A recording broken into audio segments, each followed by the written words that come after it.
Hi, it's me again with Corel Draw Tips and Tricks. Somebody sent me this bicycle. It's pretty clean.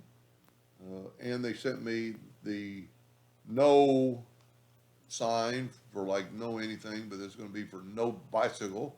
And they want it where the center part of the bike is in front of this, but the tires and basically that part is in back of the uh, no field or no sign signal.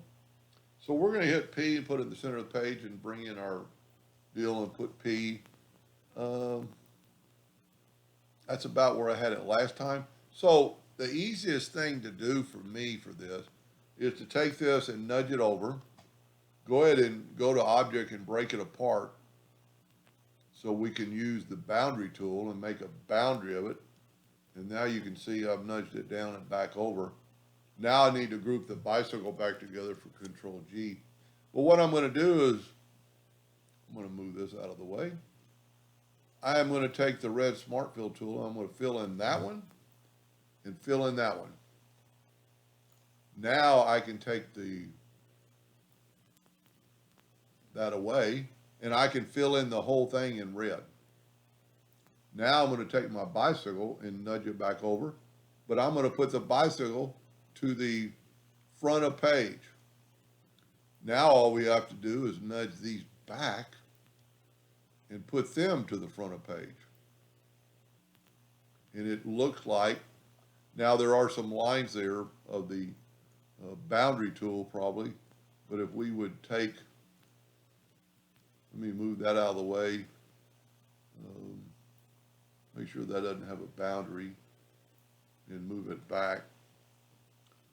I did not notice that on mine, one I just did.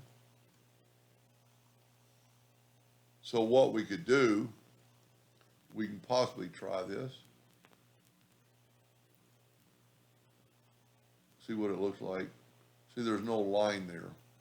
So I just wonder if it is the bicycle itself that has a line around it. I just put no fill.